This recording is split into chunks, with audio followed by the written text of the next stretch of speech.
ਉਹ ਭਾਈ ਦੁਕਾਨਦਾਰ, ਉਹ ਕਿੱਧਰ ਗਿਆ ਹੈ?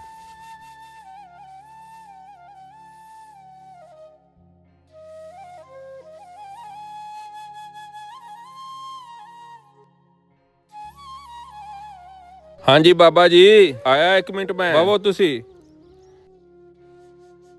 ਹਾਂਜੀ ਬਾਬਾ ਜੀ, ਖੈਰ ਹੀ ਏ? ਪੁੱਤਰ ਥੋੜਾ ਜਿਹਾ ਸੌਦਾ ਚਾਹੀਦਾ ਸੀ। ਕੋਈ ਆਟਾ ਦੇ ਦੇ ਥੋੜਾ ਜਿਹਾ, 2 ਕਿਲੋ। ਚੀਨੀ, ਮਿਰਚਾਂ, ਹਲਦੀ, ਨਹਾਉਣ ਵਾਲਾ ਸਾਬਣ ਦੇ ਦੇ, ਕੱਪੜੇ ਧੋਣ ਵਾਲਾ ਸਰਫ ਦੇ ਦੇ।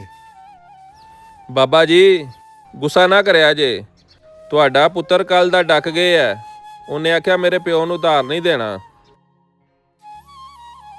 ਪੁੱਤਰ ਤੇਰੀ ਮਿਹਰਬਾਨੀ, ਕੋ ਦੇ ਦੇ ਉਧਾਰ।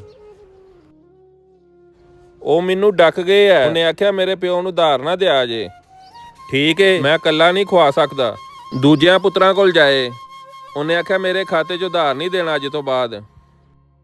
ਦੇ ਦੇ ਪੁੱਤਰ, ਤੈਨੂੰ ਲੱਭ ਜਾਣਗੇ ਪੈਸੇ। ਉਹ ਨਹੀਂ, ਮੈਨੂੰ ਕਿੱਥੋਂ ਲੱਭ ਜਾਂਦੇ? ਜਦੋਂ ਉਹਨੇ ਮੈਨੂੰ ਡੱਕ ਦਿੱਤਾ, ਤੂੰ ਮੈਨੂੰ ਕਿੱਥੋਂ ਦੇਣੇ ਨੇ ਪੈਸੇ? ਤੇਰੀਆਂ ਤੇ ਆਪ ਕਵਰੇ 'ਚ ਲੱਤਾਂ ਨੇ।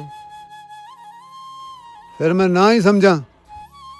ਜਦੋਂ ਤੇਰਾ ਮੁੰਡਾ ਹੀ ਡੱਕ ਗਿਆ, ਅਸੀਂ ਕੌਣ ਹੁੰਨੇ ਆ? ਪੈਸੇ ਕਿੰਨੇ ਦੇਣੇ ਨਹੀਂ? ਚਲੋ ਫਿਰ ਠੀਕ ਹੈ, ਭਲਾ ਹੋਵੇ ਫਿਰ ਪੁੱਤਰਾਂ ਦਾ।